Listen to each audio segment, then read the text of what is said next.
Hey, welcome back to ScreenCrush. I'm Ryan Airy, and let's talk about Season 3 of The Mandalorian, and especially that finale. So for some, the season was confusing. Others think it was awesome, but it was definitely different from the first two seasons. A little later, I'm going to be joined by Matt Singer and Star Wars superfan Pete Fletzer, but first, here's my take on the season and the finale. So first of all, I'll admit, the season was a bit clunky, but also, there was so much fan service in those last two episodes that I almost didn't care about that clunky season. Like, I am into the entire story that Star Wars is telling. So for me, I get way too excited about mentions of Project Necromancer, Thrawn, and the rise of the First Order, and I've been following the story of the Mandalorians through 4 presidential administrations, so seeing them finally retake their homeworld was incredibly satisfying for me. Also, Bo-Katan wielding the Darksaber leading hundreds of Mandalorians into battle, awesome. Din and Grogu happy ending, awesome. Grogu talking to the Mythosaur, a very cool nod for what's to come for him down the line. Plus, I like how a lot of characters got a little moment that tied the season together. R5 was mostly a pointless Easter egg, but the show did give him a moment to be brave and conquer his fears. R.I.P. this mouse droid though. And then we get to this happy ending where Gideon is finally defeated. Or is he? We'll talk about that in a second. So Mandalore is united and reclaimed, and Din gets to live on a farm with Grogu. So this is a happy ending, but did this season actually earn that happy ending? In other words, did the season do a good enough job making us care about Bo-Katan and the Mandalorians to give this ending an emotional payoff for us? So you have to admit, guys, this was a weird season of TV. Yes.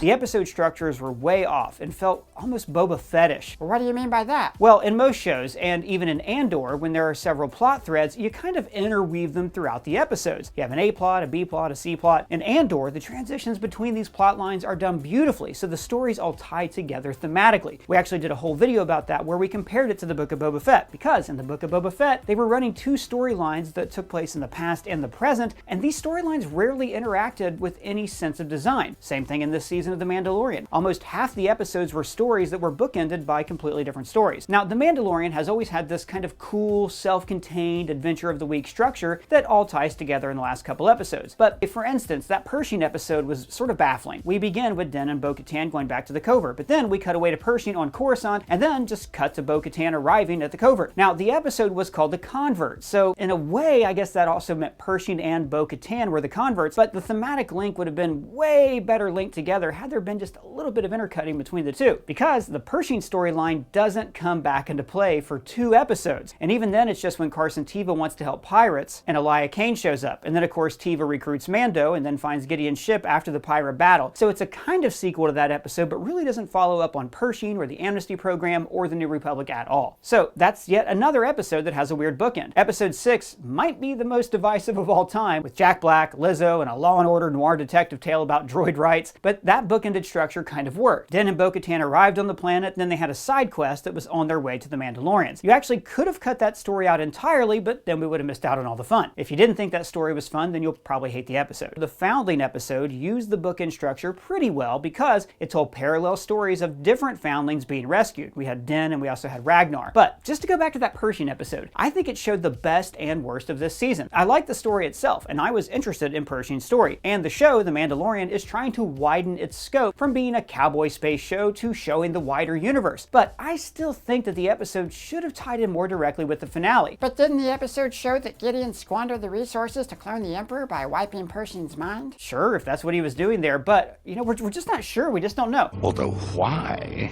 I do not know.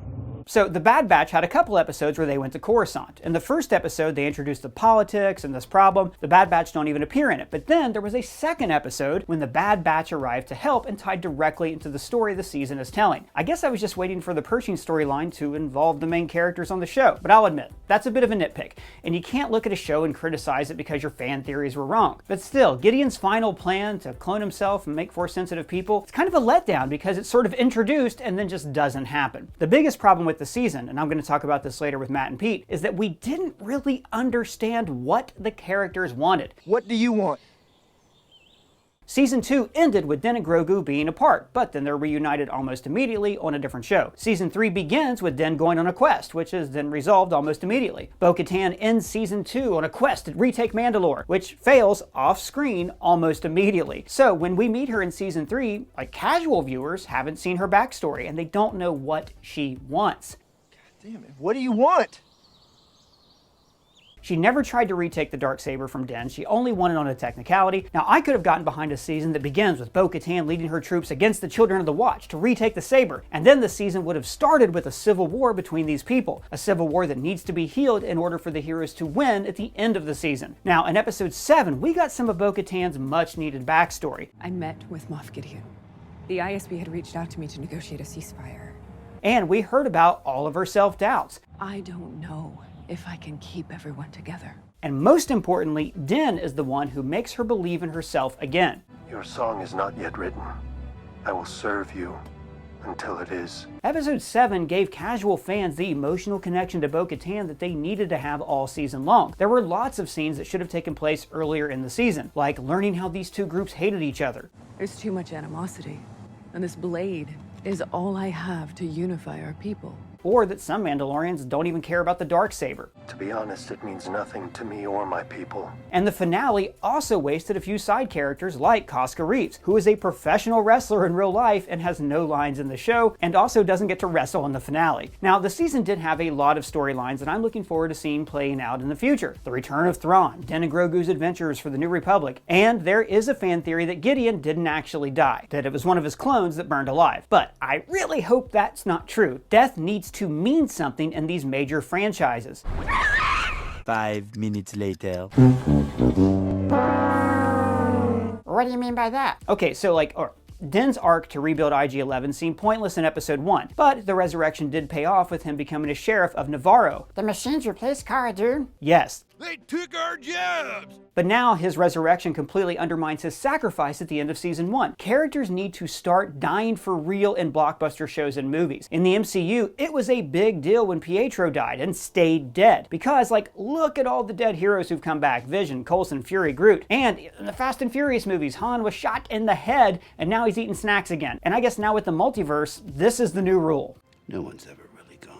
And to bring this rant back to Star Wars, Ahsoka Tano should have died many, many times. Cad Bane was still alive at the end of the Book of Boba Fett. Heck, Boba Fett is still alive after the Sarlacc pit. I'm sure even Max Rebo made it out of the bar in the Book of Boba Fett when it exploded. Okay, in The Mandalorian, I was briefly worried that Din might die in this last episode because there were rumors that Pedro Pascal was leaving the show. But I never thought Bo-Katan was going to die because she's not a character. She's valuable intellectual property. See, it used to be that nobody was safe in the final episode of a season or of a show. But now there are no more final episodes. There's always another show, another comic, or a movie, so the characters need to stay alive. It's like the difference between seasons 3 and 8 of Game of Thrones. Season 3 killed off half the cast. Season 8 had characters repeatedly escaping against all odds because the writers wanted to keep them around for one more story. Now, to bring this back around to The Mandalorian, I thought the finale lacked stakes because it was so very unlikely that any of these characters would ever be killed. Now, we did lose Paz Vizsla, Very sad. but he was a side character, and now if Gideon comes back, it means there will never be any stakes for anyone because somebody could always come back as a clone, and we can never trust any death in Star Wars ever again. Oh, actually, wait, sorry.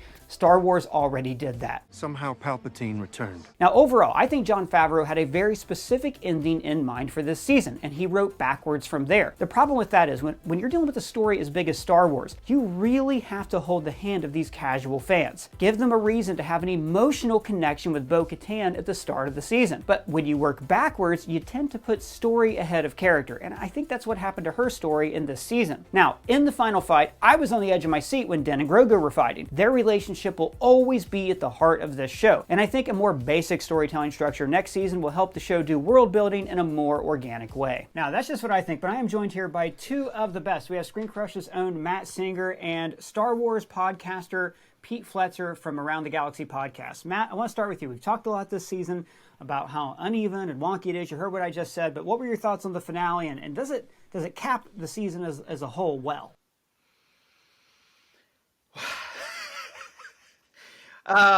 Does it cap the season as a whole well? In a sense, yes, because I feel like the whole season was so kind of muddled and mixed, and I feel like the conclusion was a little muddled and mixed. So it's sort of a fitting conclusion in that sense. I think that if you just watched this episode on its own, there are parts of it that are very satisfying that I really enjoyed. I thought the action in this episode, all the stuff with Mando kicking butt, super cool. And as someone who has been wondering when is Mando gonna do stuff on this show this year, he did a lot of stuff on this episode, so I appreciated that about it. And I thought just generally, like, the sort of just, I mean, the show always looks great, and there's so many talented artists and designers and effects people who work on it. It always looks good, and I thought this episode looked particularly good and just had a lot of cool visuals and moments where I was like, yeah, this is, you know, kind of what you want out of this show on a technical level, visual level, that kind of thing. But after it was over, I did sort of like sit there as the credits were rolling going like, well, why did we do all of this? What was the point of this season if the end of the season was going to be basically sort of where things were at the beginning of the season? Like, yes, everything has changed for all of these Mandalorian characters over here who are now sort of over here. And I assume we will see them again, of course, but it's like, at the end, the big ending was, you have to adopt Grogu as your son, when they've been acting like father and son for the entire season. Like, I didn't even really think that they weren't father and son. I feel like people refer to him, to Grogu, as his son, as his kid. I think your dad was the only Mandalorian. Go save your kid. And then she says, well, now you have to go off and have your adventures on your own, which, again, as someone who doesn't know Mandalorian lore outside of the show, maybe I'm supposed to know that. I was like, wait, we just spent this whole season building this new Mandalorian society, and now we're just going to leave? Because of reasons? Why? And so what you get at the end is kind of what, on a previous video, I feel like I complained about, which was like, I miss the original concept of the show, which is kind of where it wound up. So then I'm left going like, why did we do all of this to get back to a place where the show is about Mando and Grogu having adventures on their own? And I guess I just don't I don't understand why we did it. And there were parts of it that I really enjoyed, but I feel like this could have been like the first episode of the season. Almost. And we could have seen them doing the things that presumably they will do, as opposed to spending all this time where this season was really not even about them. It was ultimately about Bo-Katan and the Mandalorians reclaiming their planet, starting this new society there, which our hero and his sidekick are not going to be a part of, at least in the immediate future. So I'm left going, well, why wasn't that a Bo-Katan show? Why wasn't, with maybe a guest star appearance from Mando and Grogu? Because that's kind of how they felt a lot of the season. They felt like guest stars in her story. It's not even a show that I dislike. It is a show that I, at times, really enjoy. And other times, I am totally baffled and puzzled by. I feel like in so many things I've written this year, baffled is the word that I use. I just sit there and I go like, why are we doing this? What has this got to do with anything? Where are we going and why? And that is sort of how I felt at the end of the year, at the end of this episode. It's like, there were some really cool parts about that. I still do not understand why that was the third season of The Mandalorian. And maybe Pete or Ryan, you can explain that to me. I would love to know. Well, it's like I said earlier, I do think it's the kind of thing where they started with the ending and they worked backwards from there. And I would not be surprised to find out that Lucasfilm forced the Den Grogu reunion early. Because, again, I've mentioned this before, I don't like to talk too much about what's not in the show, but you can't help but wonder if the two of them were still separated throughout this entire thing, the whole season, or for half the season, whatever, we'd be thinking, oh, gee, when are they going to be reunited? And that last shot, with the iris shot of them at the end, would have meant so much more if we had them apart for longer. Again, I know we didn't get that. I'll let it go eventually. I just really think they should have spent a few episodes apart. Pete, what about you? What are your thoughts on the episode and on the season as a whole? Did we get a satisfying conclusion? I think overall, I really enjoyed the season as a Star Wars nerd, somebody who knows all the Clone Wars backstory, all the lore that goes along with it. But my concern was that maybe people who don't know all that aren't able to follow that. And I think what happened at the end of the season, at the end of this episode, was it didn't matter. I think there was concern that if I don't know Bo-Katan's story, I'm not going to really feel for what she was all about. Or if the armorer doesn't turn out to be Rook cast. We've been ripped off because this is what the expectation is. But the reality was, if you go in, as I reference on my show all the time, I reference my father. He's the 75-year-old Star Wars fan who watches the movies, the live action, doesn't watch any of the animation, doesn't know anything about the comic books or the novels, but enjoys it, right? He's the guy who liked The Rise of Skywalker and didn't have the problems that people like me were like, why did they call it a Wayfinder, not a holocron? Why, like all those sort of details. If you take it from that big perspective, that big fun approach, it was easy to understand. Bo-Katan was one-time royalty, gave up on or gave her people up in an attempt to save them, was dealing with guilt, and was driven to save them. The armorer was the leader of the extremist version of their society and was driving Din in another direction. So they played different and opposite sides.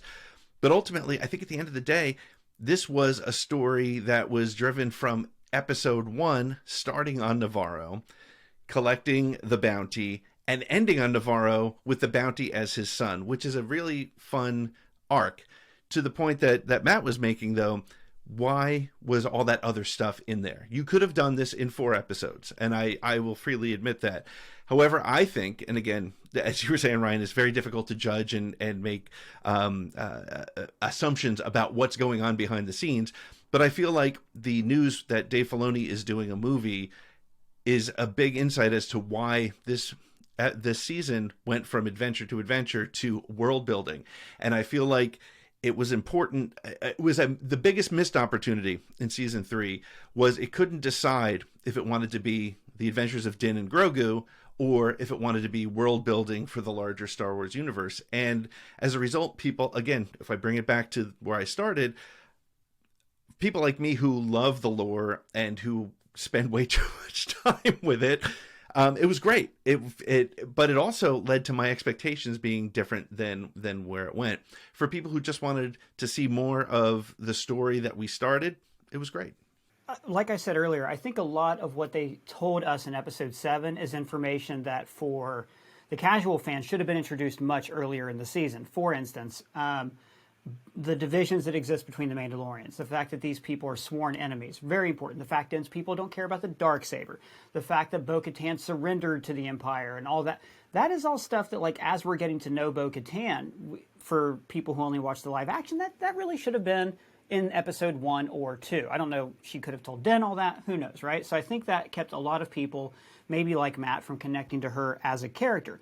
And what you're saying, and Matt, what you've said really makes me appreciate Captain America Civil War. Because even though it's a poor adaptation of the Civil War comic book and how epic that was, that movie did a great job of upending the stakes of the Marvel Cinematic Universe at that point, while also making us want to see what happened next and introducing characters we wanted to see more of. That movie introduced Spider-Man and then introduced Black Panther, who then spun off into their own films. And it did it in a really cool, compact way. So, Matt, my question for you is, as a more of a casual fan who hasn't been into animation, did anything from this season make you go, well, shoot, yeah, I want to see more of that, in the way that maybe season 2 did with Ahsoka? Not necessarily, because it seemed, the difference would be like, whereas on season 2 of The Mandalorian, these characters would come up for like an episode and then disappear. This season, it wasn't like one episode with the Mandalorians. They were the season. You know what I mean? And I feel like we got the story, right? I mean, I'm sure there are other stories you could tell, but we followed them from this disparate people on different worlds to now they're all back together on Mandalore. The main thing I wanted to see more of after the season was the Mandalorian and Grogu. That's what I felt like I didn't get enough of this season, because I did so often feel like they were afterthoughts. Like their big storyline was reuniting on the Book of Boba Fett. And then they were just sort of along for the ride here. Like, I often found myself wondering, like, what is Din thinking in all of this?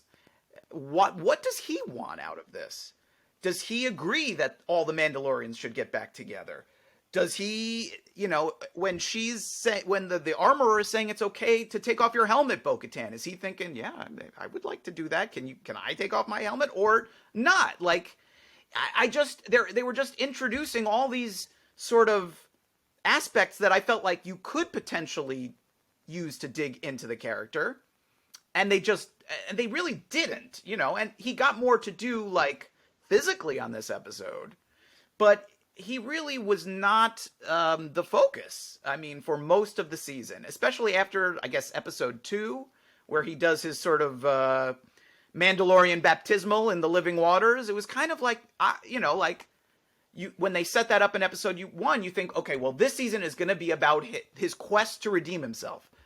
But it ultimately really wasn't. I mean, and so... But do you think that's because of expectation? Do you think what they did was we all believed it. I think if you were to talk to anybody who watched the first 2 seasons, your expectation was, even with the fact that, assume that you knew that Grogu and Din got back together during Book of Boba Fett, which I'm still, I'm split on my feelings about that. I think we all walked in and said, this is going to be the adventure of Din getting redeemed. And they took a turn on us. Is it because of the expectation? Because I still think it was an interesting story. The way I was describing it earlier to a friend of mine was, it feels like they were taking an epic tale and trying to shove it into an adult novel, right? And I think that we have to remember sometimes that Star Wars works on those multiple levels. And so again, I think it's a challenge that I have to keep saying, as a deep lore nerd, I got something different out of it, because that is going to be a challenge from a marketing perspective moving forward. As long as that bolus, that top level, that 80% of the market understands that who Bo and the Armorer were, basically, if they were enjoying the ride, and it sounds like, and Matt, it's fair, you might not have enjoyed this ride. This might not have been the ride you were expecting.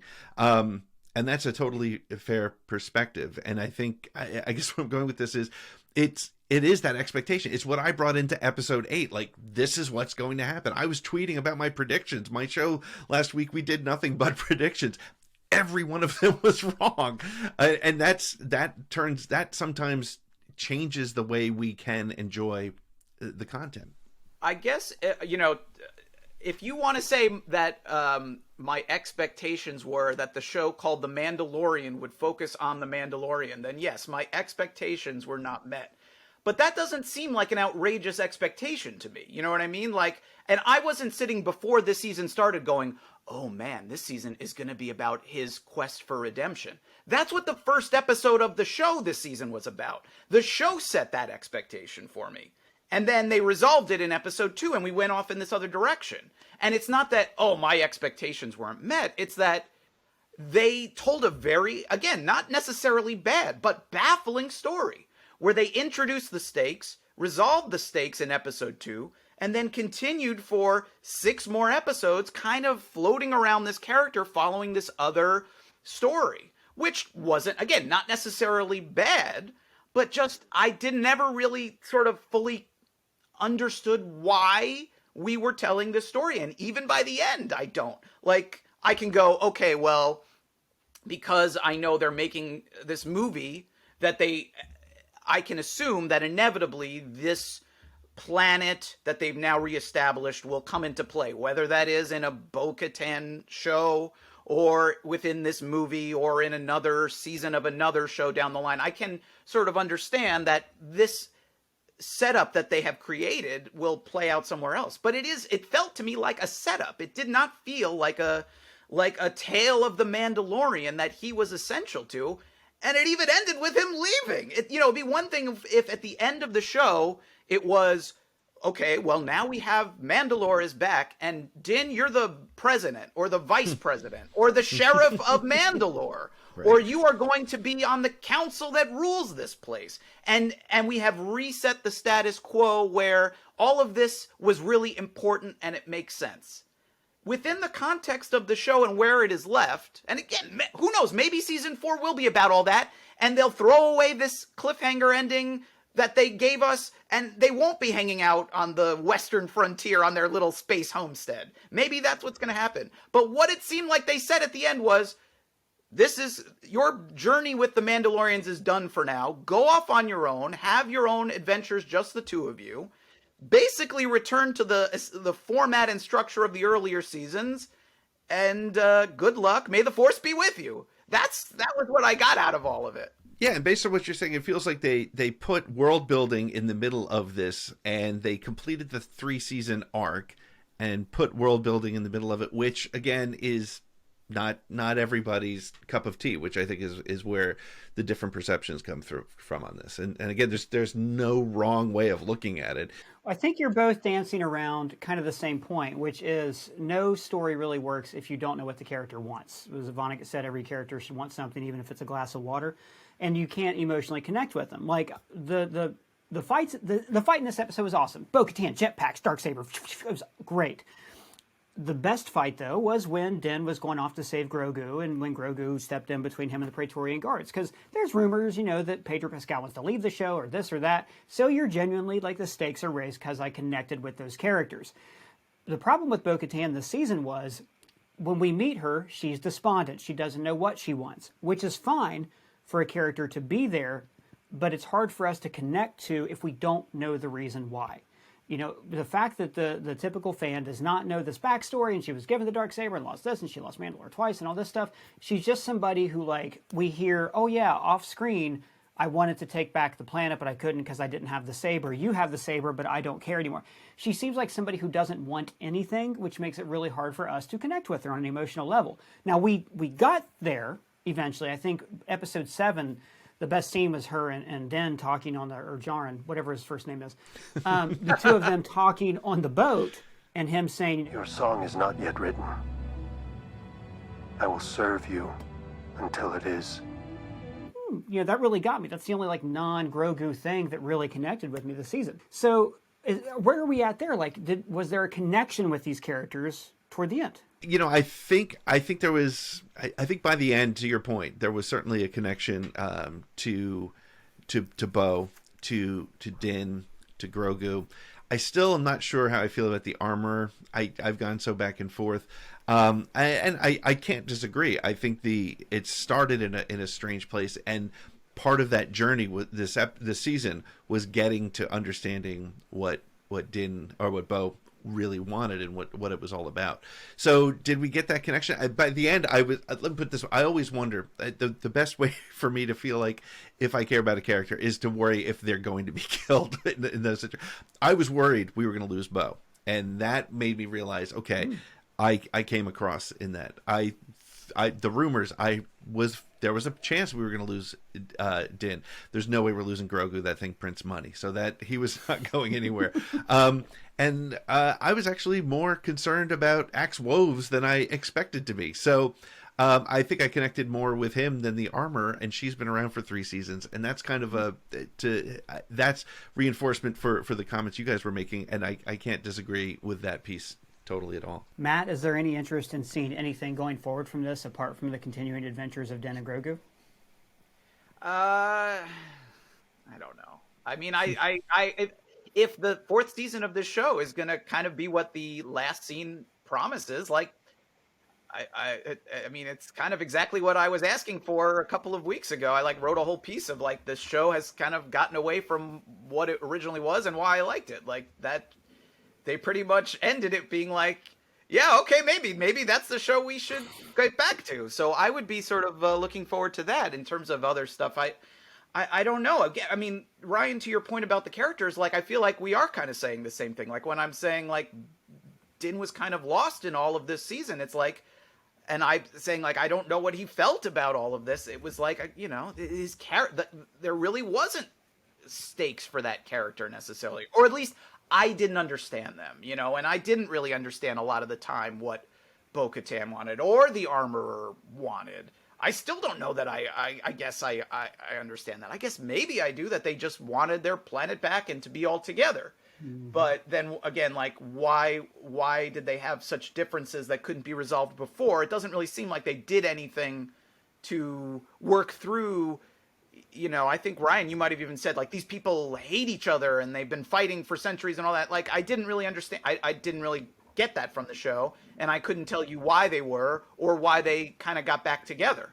So yeah, and some of the things you've mentioned were they did explain in the show why they didn't return to the planet, 'cause they thought it was radioactive. They did explain then Bo-Katan saw the mythosaur, and the armor was well, you're special, so you can take your helmet off and unite us all.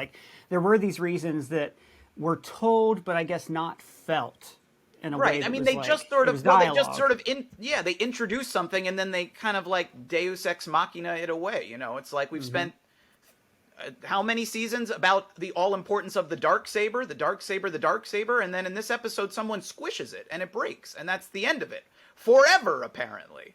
And I hope so. I hope they don't bring it back. And personally. here is, this is something that, as someone who is a quote unquote casual fan, like, they've impressed upon me that this is like the most important object in this story universe, right? That this is the all important MacGuffin. And then in this episode, it's literally like somebody goes "Ugh," and breaks it with their bare hands, and then says it's gone forever. And I'm just like, well, why did we invest so much time? It's not like it even got it was used to kill Moff Gideon. It didn't really. It could have been. I think that's kind of the point of a lot of those things that Ryan brought up. I think the point of this piece of the story was that the old ways, the superstitions are the things that cause the problems. Let the Darksaber go. I mean, Din even said at one point, I only know of this weapon what you taught me. To be honest, it means nothing to me or my people.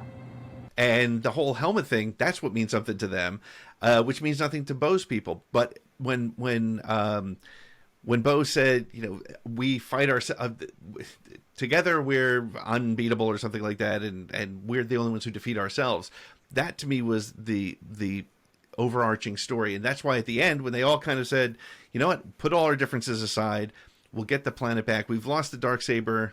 We've lost, we've lost some of the key elements of what we are, but we're still together and we're still forming our society. So to that point, to the question that you asked, Matt, do I want to see more of that? I'd love to see more of Mandalore, but I feel like that's more of a Clone Wars type of story, in that I think it's going to need to get into that really nerdy stuff that I don't think the rest of the fan base is going to care about. I almost feel like, and this is a strange endorsement of the show, but I almost feel like I don't need a season 4 of The Mandalorian after this. I feel like Din with his feet up and Grogu playing with frogs is where they went. They went from being a hardened bounty hunter story and a missing child to a union and a unit that they are now.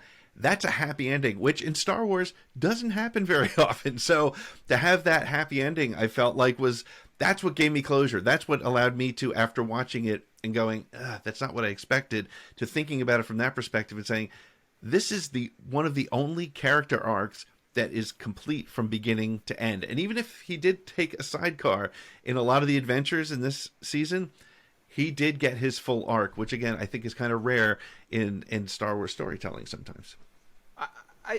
I take your point, Pete, and about the Darksaber and letting, go of the old superstitions and all that. I think that's fair, and it could be interesting. I guess I wish the show had actually played that up. I don't feel like, that the show itself, you're kind of adding some text that the show could have used. There could have been a scene about that at the end between the armor and Bo-Katan or the Mandalorian. Instead, the last thing we see is them doing another ritual, the Living Waters ritual. So they haven't completely given up the old ways. So I think if they had hit on what you're talking about, I might have actually really liked that. And I'd sort of like the explanation you're giving. I don't know that it's I kind of wish it was there in the show more than it is. Well, let's be honest. What this season really needed was for the opening scene to be Bo-Katan's Mandalorians attacking Din for the Darksaber and Din's covert for the Darksaber. If they would have started at a place of absolute animosity that we would have understood, then their reunion at the end would have meant a lot more. And there should have been some line at the end where somebody says, "Oh, are you going to reforge it?" And Bo-Katan's like, "No, for our people, and this is a curse, and it's caused nothing but harm to our people." I think that they would have benefited from that being a little bit more overt than subtle along the way. Well, I want to thank both of you for joining me. Pete, where can the people find you? They can find me on social media at ATGcast, and you can listen to our podcast wherever you find podcasts around the galaxy. And Matt Singer, where can the people find you? I'm writing every day at ScreenCrush.com, and you can follow me on Twitter at Matt Singer. Matt's articles are a gift to Mandalorian fans and fans of anyone, of anything ever. He writes absolute great pieces on the site. And of course, we want to hear from all of you down in the comments below or at any of us on Twitter. Let us know what you thought of the season and the episode. And if it's your first time here, please subscribe, smash that bell for alerts. For ScreenCrush, I'm Ryan Airy.